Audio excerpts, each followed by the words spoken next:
जब मार्ग में सेवक आया और ये सारे विकारों को नष्ट करने का वचन दिया, उस दिन महान त्यागी बाबा जुमदेव जी ने बाबा हनुमान जी से कहा कि बाबा हनुमान जी, यह सेवक अब मेरा हो गया, और तमाम विकारों को दूर करके सत्य मर्यादा प्रेम से चलने का वचन दिया, तो मेरा आदेश है इसके दुख दूर कर दो। उस दिन बाबा के आदेश पे हमारे दुख दूर हो गए। और जब हम भगवान की प्राप्ति किया, 41 दिन का त्याग किए और आज पुनः दुख आ गया, तो सेवक विचार करना चाहिए विचार कि ये परिस्थिति हमारे साथ क्यों खड़ी हो गई। अरे एक गिलास अगर पानी पीते हो, कचरा आ गया तो फेंक देते हो। खाना खाते समय एक कंकर अगर जाता है चावल के साथ में, तो कंकर नहीं, पूरा चावल का निवाला फेंक देते हो। इतना प्रेम है शरीर से आपका, इतना प्रेम है। इतना बड़ा दुख बाबा ने दूर किया, तो इतना प्रेम भगवान से रखो। और गलत विकार मन में आ गए तो उसको छोड़ दो और अच्छे विकारों को ग्रहण करो। जीवन संवर जाएगा, जीवन संवर जाएगा। यही तो बाबा ने बताया। बाबा ने ये नहीं बताया कि तुम कुंडली मारो, बैठे रहो, पीले कपड़े पहन लो, तिलक लगा लो। ये नहीं बताया बाबा ने मानव को मानवता सिखाया। बाबा ने मानव को मानवता से चलने सिखाया। इस देश के अंदर में बहुत से धर्म होते हैं, हम किसी धर्म को गलत नहीं कहते, लेकिन आज हमारे महान त्यागी बाबा जुमदेव जी ने इस कलयुग के अंदर में मानव धर्म लाया, सतयुग पलटने के लिए लाया है, सतयुग लाने के लिए लाया है बाबा ने।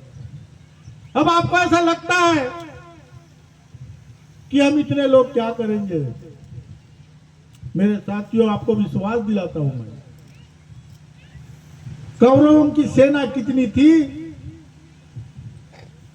बहुत ज्यादा थी। लेकिन पांडवों की सेना बहुत कम थी। लेकिन पांडवों के साथ बाबा हनुमान जी खड़े थे तो सामने सत्य खड़ा हो गया। इसीलिए आप लोगों से मेरा कहना है कि मानवता के साथ चलो। महान त्यागी बाबा जुमदेव जी इसलिए दुख दूर नहीं किया आप लोगों का, इसीलिए भगवान ने दुख दूर नहीं किया आपका कि आप दुखी थे। आवश्यकता थी, आविष्कार हो गया। आवश्यकता थी इस देश के अंदर में एक अच्छे इंसान की, भगवान को, जो आप जैसे इंसान बाबा को मिल गए, क्योंकि अब सतयुग को लाना है। इसीलिए आप अपने आप को साध लो साथियों, पलट के सतयुग सामने आने वाला है। इसीलिए आप लोगों से मेरा निवेदन है, अपने परिवार में एक अच्छी सोच रखो। आप लोग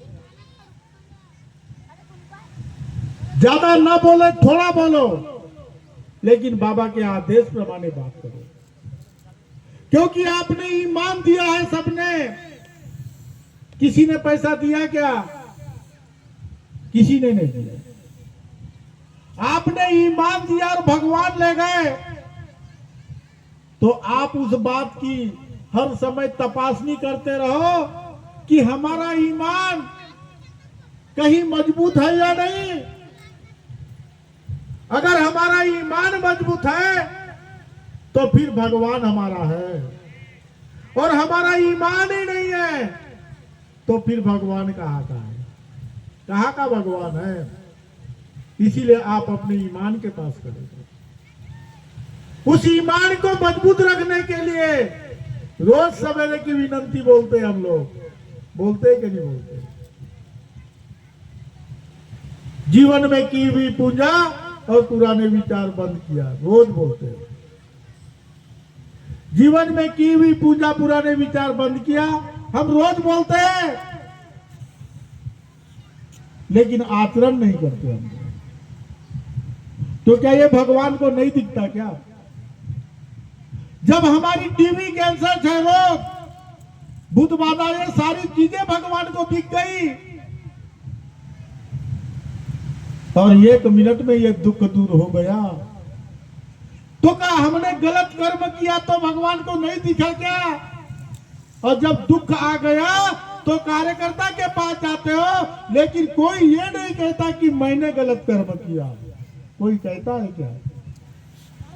कोई नहीं कहता। अगर यहां बैठने वाला हर आदमी अपने अपने घर का कार्य करता है, मैं नहीं कहता कि मैं कार्य करता हूं, आप सब लोग अपने घर के कार्य करता हो। जब आप नित्य कर्म करते हो और आपसे चूक हो जाए, आपसे गलती हो जाए, तो परिवार सहित बैठ करके वो गलती को सामने लाके अगर भगवान के सामने माफी मांग लो, अरे कहीं दौड़ने की जरूरत नहीं है, स्वयं आप अपने घर के कार्य करता हो, भगवान खड़ा हो जाएगा, भगवान खड़ा हो जाएगा।